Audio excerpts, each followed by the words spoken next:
What's wrong with this clown? He's saying that we shouldn't have USDA inspection. That's so dangerous.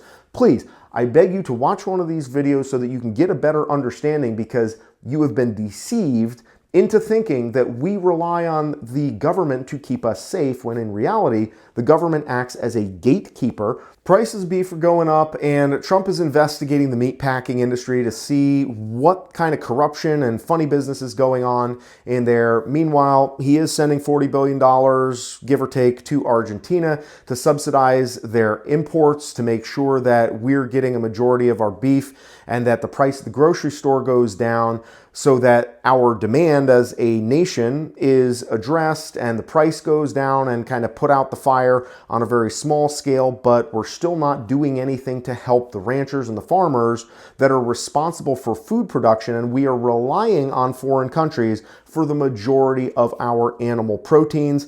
This is not a good idea for a variety of different reasons.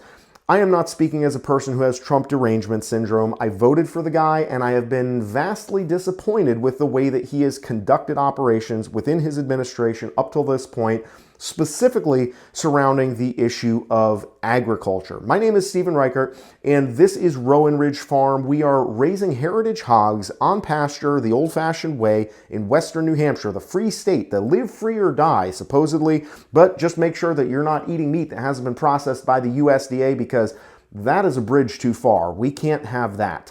And this channel is geared to raise some points about making America farmers again, because most of you don't interact with the food supply except for when you go out and you buy it at the grocery store. And when the price goes up, well, there's bad things going on. And then when the price goes down, whew, that was a close one. Good thing that's out of the way. Now we can move on with our lives. It's only when you start producing your food or going to the farmer for your food that you actually begin to realize that the high prices at the grocery store, that's not the problem. That is a symptom of the problem. And the real problem is the massive overregulation that exists, that big companies are able to skate by without any problem. Small farmers are subject to those regulations and don't have the staff, the lawyers, the vets, the people to check all the boxes. And so small farms go out of business and nobody comes to replace them, because we are at a point where only farms of scale can actually make any money.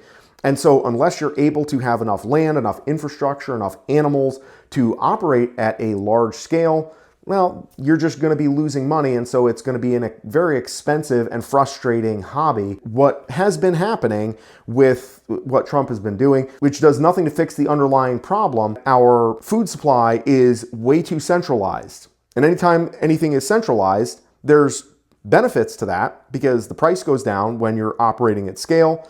But the downside is that you have much less control, and that somebody else is pulling those strings. Like back in COVID, a couple of processors shut down and it affected meat supply all over the country. We're not able to get wings in New Hampshire because a processing plant in Kansas closed.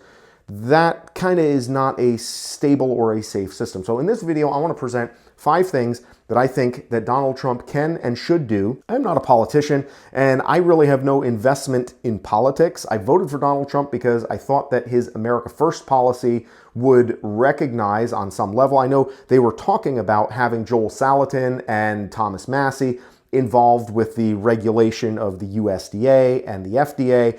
And my heart leapt with joy, because those are 2 people who really understand the way that small farmers have been really screwed over, and what needs to happen in order to get more small farms, to incentivize small farmers to feed communities locally, so that that's not just something for people driving Subarus to put on as a bumper sticker, but actually that more people can have the ability to go get their foods from local farmers, so that we can be more resilient as a nation, rather than relying on subsidized meat that comes from thousands of miles away overseas, where we have no ability to actually see the farmer, see the animals, see where they're raised, how they're being raised, and to interact with any of that. But rather, where you go to the farmer and say, I want to get some pork, show me how you raise your animals. Oh yeah, these are my animals, this is how I raise it. Let's go visit the freezer, pick out some chops and bacon, and have a nice day. That's what we need more of. So the first thing that I would say that Trump could do, help Thomas Massie instead of constantly trying to hinder him and getting him removed.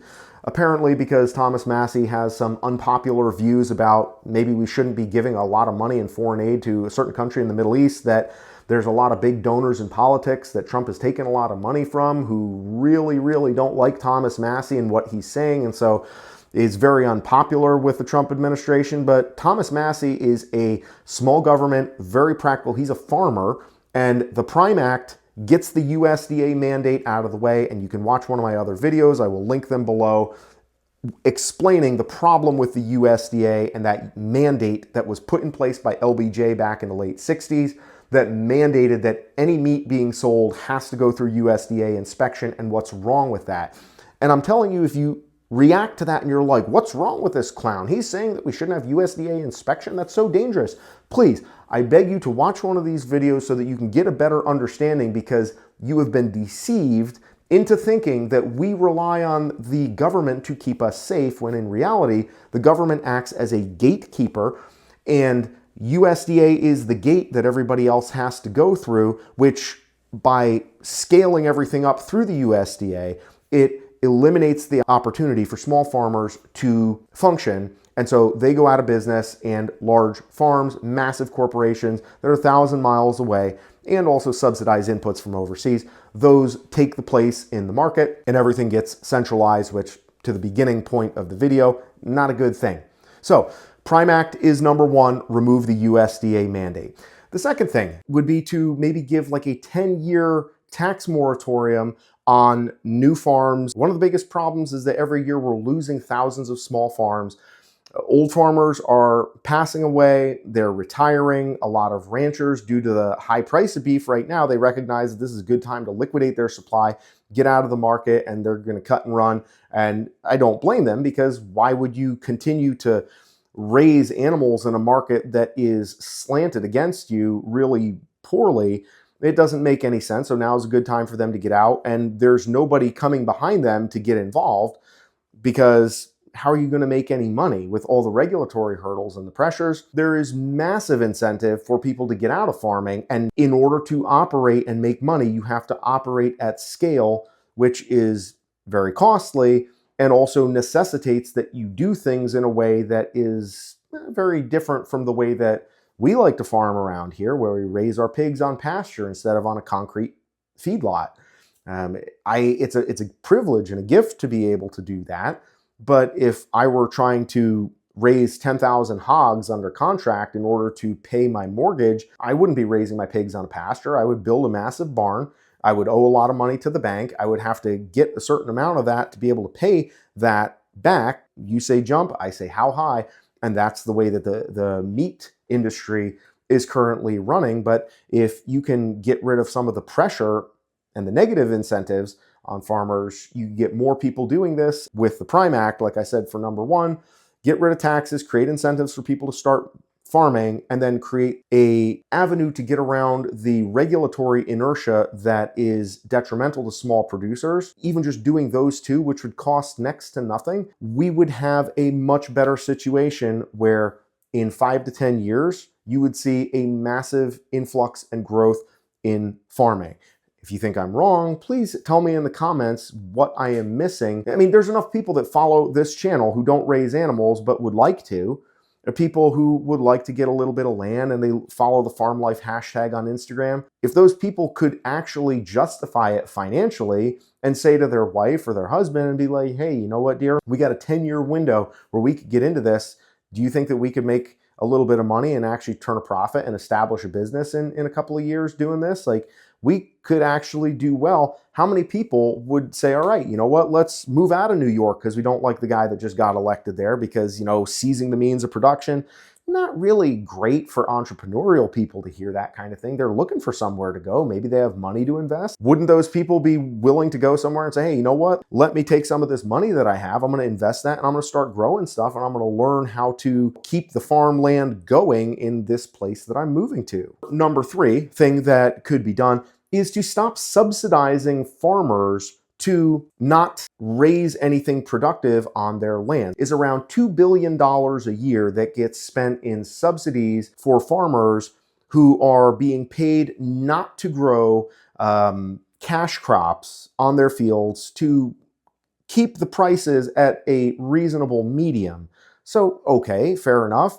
If you want to subsidize them rather than sending the $40 billion to Argentina or to Israel or to Ukraine, right, or anywhere else around the world that doesn't seem to need our money as bad as the struggling American farmers do, why not put some of that money into subsidizing these farmers to use some of that ground not for growing soybeans and, blowing the prices out of the water there and making, causing all kinds of market disruption? Fine, you can keep giving the subsidies out, but give the subsidies so that they can grow cattle, so that they can produce and feed cattle on that property. Number 4, kind of along with that, is to restore the BLM, Bureau of Land Management, grazing leases that have been made less and less available under the Obama and the Biden years, where a lot of farmers out west, there's a lot of land just sitting there. They used to have rights and kind of right of first refusal to graze that land with their herds. And rather than having to buy hay and buy grain, it's you move your animals over on the land and the animals forage it. They kind of keep the weeds down, and the farmers use that land for fattening up their cattle. And at the end of the day, they have a cheaper way to produce their cattle. And so we get beef that doesn't cost as much because the farmer doesn't have to pay as much to get that animal to market where you can enjoy it. And under the Obama and the Biden administration, where, the left, the Democrats, they tend to be more amenable to environmentalist regulations that say, oh, we need to, let this land just lay dormant. We don't want the animals farting and pooping all over the place. And so they have all these protected wilderness type of initiatives that, again, sound really good, but then you have massive tracts of land that were once responsible for fattening up beef that would go to the grocery stores that people would enjoy. And now, oh, no, can't go there anymore because we don't have access there. Well, how about undoing some of that and, again, making this stuff available to ranchers and farmers so that they can produce more land, so that we have more American farmland that is being used effectively and efficiently for production rather than just being sit there so that some people in New York and Washington and LA can pat themselves on the back for saving the environment while everybody else in the country is either starving or having to pay outrageous prices for subsidized foreign beef that's subsidized and raised to a much less ethical and quality standard than what our ranchers in the United States are doing. And the vast majority of the ranchers and farmers, hello, they are the people. We are the people. I'm not a rancher, I'm a pig farmer, but I voted for Trump because I expected him to put the needs of Americans first and actually unleash the agricultural system rather than sending $40 billion to Argentina and however many millions and billions of dollars they send to Israel and Ukraine every year, and all these other things that kind of dance around the issue but fail to address what actually will improve the system.